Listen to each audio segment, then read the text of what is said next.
अभी हम लिकमासर में हैं, कानासर ग्राम पंचायत के लिकमासर राजस्व गांव में हैं और यहाँ पर कीर्ताराम जी जो पूर्व प्रधान रहे हैं बाप पंचायत समिति के और राजस्थान हाई कोर्ट के अंदर सीनियर वकील है, उनके घर पर एक विभिन्न प्रजातियों का पेड़ पौधों फलदार बाग लगाया गया है। सुंदर खूबसूरत नज़ारा है और प्रधान साहब से बात करते हैं कि ये क्या आपके आइडिया कैसे आया, कैसे नहीं आया, ये कितने प्रजातियों के बाग लगाया हुआ है, पूरा आप तक वीडियो एक शेयर करके बता रहे हैं कि जंगल में मंगल। एक तरफ कानासर में कुर्जाओं की कलरव है, दूसरी तरफ है नंदी गौशाला भव्यतम रूप और साथ ही ये अच्छा बाग है यहाँ पर। नमस्ते साहब। नमस्ते जी। ये आपने जो बहुत ही अच्छा बाग लगाया है, कितनी प्रजातियों का, इसके बारे में थोड़ी सी आपसे जानकारी और भी किसान आपसे प्रेरणा ले सकें और किस प्रकार का ये बाग आपके आइडिया कैसे आया और कितने अभी तक कितने वर्षों से आपने यहाँ मेहनत और तपस्या की है और कितना बड़ा बाग है, आप इसके बारे में थोड़ा सा आप बता सकते हो? हाँ नमस्ते साहब, बताओ आप। नमस्ते जी। किसान भाइयों सभी आपको नमस्कार। सबसे पहले मैंने मौसम्बी कोटा से पौधे ला करके लगाए गए थे, जहाँ सेंटर फॉर एक्सीलेंट फ्रूट करके भारत सरकार का उपक्रम है, वहाँ से पौधे लगाए थे जो कटोल गोल्ड वैरायटी के पौधे हैं। उसके बाद में हिसार सफ़ेदा किस्म के हिसार यूनिवर्सिटी से पौधे ला करके यहाँ लगाए गए थे। यहाँ इस बाग के अंदर 5 प्रकार की खजूर भी लगी हुई है, जिसमें मेडजूल है, बरही है, खुनेजी है, जामली है। और यहाँ पश्चिम बंगाल से कुछ पौधे इंपोर्ट किए गए थे थाई एप्पल बेर से। उस बेर की साइज 100 ग्राम के आसपास आती है और 350 करीब यहाँ चंदन के पेड़ भी लगे हुए हैं।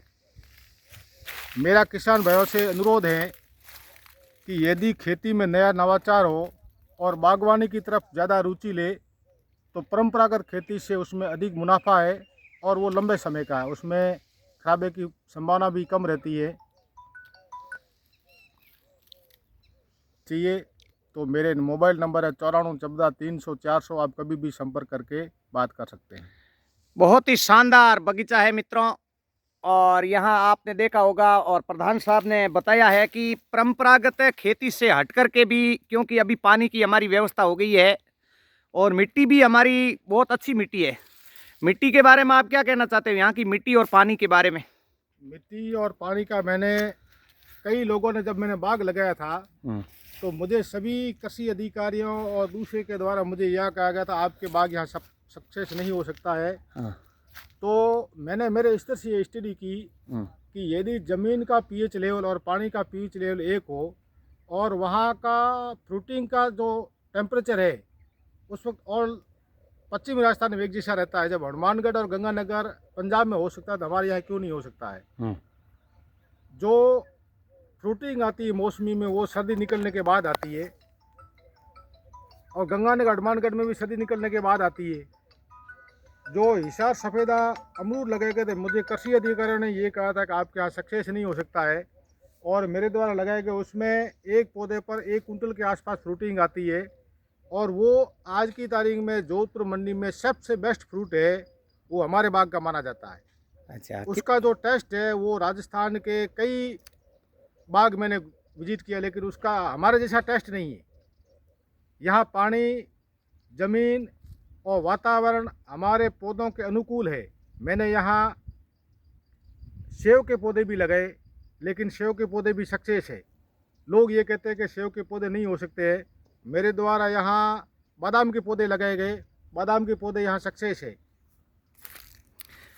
अभी पैदावार आपके यहाँ शुरू हो चुकी है क्या? हमारे यहाँ पैदावार हो सी इस साल करीब 400 कुंटल के आसपास हमारे द्वारा मौसमी बेची गई। बाजार में रेट 25-30 रुपये था, हमारे 35 रुपये केजी गई। एक सामान्य किसान भाइयों के लिए क्या ये संभव है अपने खेत में इस प्रकार का बाग तैयार करने में? कितना इन्वेस्ट करना पड़ता है, इसके बारे में थोड़ा कोई ऐसा बड़ी बात नहीं। राजस्थान सरकार पौधों पर अनुदान देते हैं, ड्रिप पर अनुदान देते हैं, लेकिन हमारी जानकारी नहीं होने के कारण हम उन योजनाओं का फ़ायदा नहीं उठा पाते हैं। यदि किसान जो बेर है वो हमारे यहाँ खेत में, ओरण में, गोचर में भी खूब लगे हुए, यदि बेर लगाए, एक बेर पर 2 से 2.5 कुंटल के आसपास बेर आते हैं। मेरे यहाँ से मैं 50 रुपये केजी बेचता हूँ। 50 बोर है, 2 लाख के आसपास बेर बेचते हैं। यदि कोई आदमी अपने खेत में बेर के पौधे लाकर भी लगाए तो उसमें उसको नुकसान हो ही नहीं सकता है। आज अमरूद है, अमरूद के अंदर एक के अंदर 50-60 किलो भी आएंगे, बाकी इसमें 2-3 कुंटल के आसपास प्रोडक्शन आएगा। बेचने वाला चाहिए, मार्केटिंग चाहिए। किसान जब खेत में काम करता है उससे कम मेहनत है पौधों में। बहुत बहुत धन्यवाद। ये प्रधान साहब ने और किसान भाइयों के लिए और कोई बात रह गई हो तो बता दें। बाकी मेरा वैसे किसान भाइयों से अनुरोध है कि आप खजूर के पौधे लगाएं। हमारे यहाँ खजूर बिल्कुल सक्सेस है। हमारे यहाँ अमरूद के पौधे लगाए, हमारे यहाँ बेर लगाए, और अपनी अपनी जो मेड़ है उस मेड़ पर हम ऐसी फसल लगाएं जो आने वाली पीढ़ियों को, हमारे को बेनिफिट दे सके। हम परंपरागत छायादार पौधों से दूर हट करके आप चंदन के पेड़ लगाओ। चंदन का पेड़ 10-12 साल बाद उसके अंदर सुगंध आती है, और वो पौधा आज की तारीख में 22,000 रुपये केजी उसकी लकड़ी है। तो हम क्यों नहीं ऐसी हमारी खेत के अंदर, मेड़ के अंदर ऐसे पौधे लगाए जो आने वाली पीढ़ियाँ हमारी सुखी रहे, और हमारे यहाँ आकर के लोग प्रेरणा ले कि पश्चिम राजस्थान की ऐसी मान्यता थी कि यहाँ कैर के अलावा कुछ नहीं हो सकता है। उस मान्यता को हम मेहनत के जरिए, हमारी जानकारी के जरिए उसको हम बदल सकते हैं। बिल्कुल, हम जिस जगह पर खड़े हैं किसान भाइयों, ये वो जगह है, बिल्कुल ही छोटे छोटे किसान हैं, बिल्कुल गरीब तबके के किसान हैं। और उस बिल्कुल एक अभावग्रस्त इलाके पर आकर के जिस प्रकार से हमारे प्रधान साहब ने लोगों को रोज़गार तो दिया ही है, लेकिन किसानों का हौसला भी बढ़ाया है, जागरूक किया है कि हम कुछ भी कर सकते हैं। इस हमारी मिट्टी बहुत अच्छी है और इतनी इनकम से ये कार्य शुरू हो सकता है। बहुत ही अच्छा प्रेरणादायी काम है यहाँ पर। मेरा किसान भाइयों से एक निवेदन है कि आप जो कोई भी खेती करें तो आप साल के अंदर कम से कम 2 बार पंजाब, हरियाणा, गुजरात, मध्य प्रदेश आप घूम करके आओ। तो हमारे को खेती के नए नवाचार हमको सीखने के मिलेंगे, खेती के नए हमें तरीके सीखने को मिलेंगे। हम अभी तक हमारे इस क्षेत्र में ट्यूबवेल से खेती या पौधारोपण या सब्जी रोपण उस प्रकार के हमारे यहाँ व्यवस्था नहीं है, हम करते नहीं हैं। हम दूसरी जगह से देख कर आते हैं, हमारे को भी प्रेरणा मिलती है कि जब यहाँ हो सकता तो हमारे जगह क्यों नहीं हो सकता है। ये ड्रिप सिस्टम है, इसमें पानी की खपत और इसकी जो लागत है इसके बारे में आप बता सकते हो।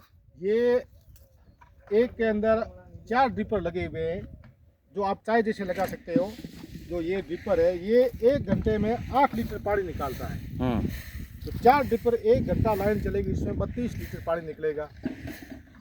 राजस्थान सरकार ड्रिप के ऊपर आधी सब्सिडी है। आप यदि 2 हेक्टर में बाग लगाते हो तो आपका ड्रिप का खर्चा 60-70 हज़ार के आसपास में आएगा। पौधे के ऊपर सब्सिडी है, पौधे की 50% सब्सिडी है। तो आप उसमें कृषि विभाग से संपर्क करके, मुझे जो जानकारी हो मेरे से भी संपर्क करके मैं आपको 24 घंटे मेरी जो जानकारी है वो आपको सेवा देने को तैयार हूँ। बहुत बहुत धन्यवाद प्रधान साहब। सबसे पहले हमारे क्षेत्र में फसल नाम की चीज़ नहीं होती थी, तो वैसे मेरी शुरू से रुचि रही कि मैं हमेशा कहीं भी घूमने जाता हूँ तो खेती की चीज़ अवश्य देख कर आता हूँ। मैं पंजाब, हरियाणा गया तो वहाँ जाकर देखा तो मुझे ये ठीक लगा। मैं गुजरात घूमने गया था तो मुझे एक जगह एक चंदन का पेड़ लगा, तो मैंने उनको पूछा भाई चंदन कैसे हो सकता है, क्या हो सकता है। तो मैंने प्रयोग के तौर पर मेरे घर पर ला करके चंदन लगाया जो आज 10-15 फुट हाइट में है। तो मैंने ये देखा कि जब घर में लग सकता है तो इसकी कॉमर्शियल प्रोडक्शन क्यों नहीं ले सकते। तो उसके प्रेरणा लेकर के मैंने 350 चंदन के पेड़ लगाए जो आज सक्सेसफुल है। बहुत अच्छी बात है। आपने पहले एक झोंपड़ी से निकल करके एक छोटे से किसान के बेटे के रूप में राजस्थान के हाई कोर्ट के अंदर बहुत ही एक जाने माने वकालत के रूप में अपनी पेट जमाई, और उसके बाद में भा पंचायत समिति, बहुत बड़ी पंचायत समिति है, वहाँ के आपने प्रधान बने और मतलब विद्यार्थियों के भी आप प्रेरणादायी बने और जो राजनीतिक में अपना कैरियर देखते हैं उनके लिए भी आप प्रेरणादायी बने हैं और अब आप एक किसानों के लिए प्रेरणादायी बन करके आप उभर रहे हैं। बहुत बहुत आपका धन्यवाद, आभार।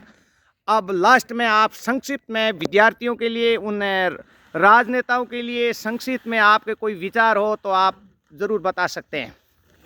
मेरा विद्यार्थियों के साथ साथ में अभिभावकों से निवेदन है कि आप जो स्कूल में अच्छे टीचर पढ़ाते हैं उनसे आप बातचीत करके ये पता लगाएं कि मेरी बच्चे की इंटेलिजेंसी कैसी है और किस फील्ड के अंदर ये, किस सब्जेक्ट के अंदर ये टॉपर कर सकता है।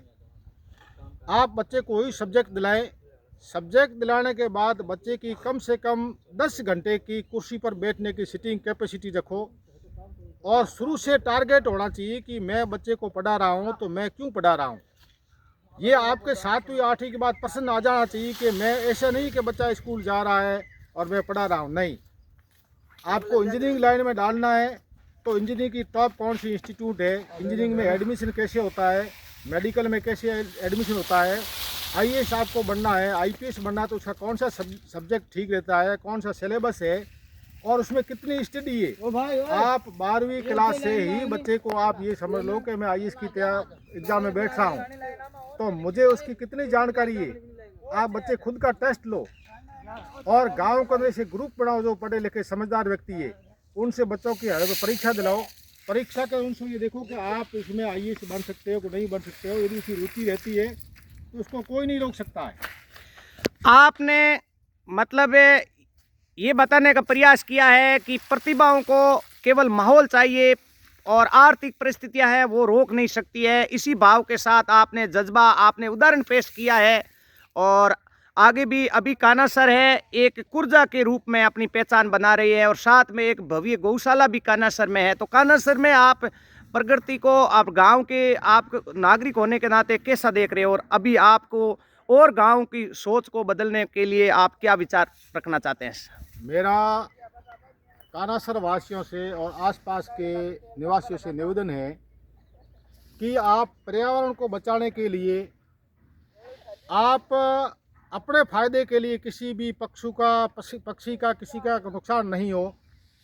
राजस्थान के अंदर साइबेरिया से उड़ कर के जो बर्ड्स यहाँ आती है, उस बर्ड्स को यहाँ जो अच्छा वातावरण मिलता है तो कान्हासर के अंदर खूब सारी साइबेरियन बर्ड्स आती है। हमारा उनसे निवेदन है कि जो भी ट्यूबवेल है जिनके भी ज़मीन में पैदावार होती है तो वो कम से कम 20-25 किलो है आने वाले पक्षियों के लिए उसमें सुरक्षित रखें, निर्धारित रखें अनुदान। अपने ईमानदारी से किसी को फोटोग्राफी की या ऐसा शौक न पाल करके आप जाकर के वहाँ पक्षियों को दाना डालें। निश्चित तौर से जो व्यक्ति पशु पक्षी से प्रेम करता है, ईश्वर उनके घर वास करता है और पशु पक्षी जब आज से प्रसन्न होता है तो हमारे को बहुत बड़ी आशीष देते हैं। आप जीव हत्या का काम या दूसरा क्या काम जिसमें पर्यावरण को नुकसान हो, जीव जंतु को नुकसान हो, ऐसे क्रियाकलापों से हमारे को हमेशा दूर रहना चाहिए। वैसे कान्हासर कोई नाम से एक गांव, छोटा गांव नहीं है। ये कान्हासर बहुत बड़े भूखंड के अंदर फैला हुआ है। सैकड़ों किलोमीटर में कान्हासर गांव है और कान्हासर गांव की शाखाएं बहुत लंबी है। रणजीतपुरा से लगा गजावाला, करनेवाला और जालूवाड़ा, मदासर, नगरासर और मोडिकिया, राणेरी और ये सारे कान्हासर के ही गांव हैं। गांव कान्हासर के बहुत बड़ा गांव है। कान्हासर एक ज़माने में बहुत बड़ी पंचायत थी जिसकी आज लगभग 15 से अधिक पंचायतें लगभग 3 जिलों के अंदर मौजूद है और ये कान्हासर अपने आप में एक बहुत बड़ी पहचान बना चुका है। और इस प्रकार के आपको काफ़ी बाग और अलग अलग प्रकार की किस्म की खेती नज़र आएगी, लेकिन विशेष जो खेती और विशेष बाग आपको बताने का प्रयास किया। जय हिंद, जय भारत। आप वीडियो को अधिक से अधिक उन किसान भाइयों तक पहुंचा दो, उन विद्यार्थियों तक पहुंचा दो ताकि उनको सुनने से अच्छा मार्गदर्शन मिलेगा। उन पक्षी प्रेमियों के लिए भी एक अच्छा नेचुरल के बीच में यहाँ आप तक वीडियो शेयर किया जा रहा है। जय हिंद, जय भारत।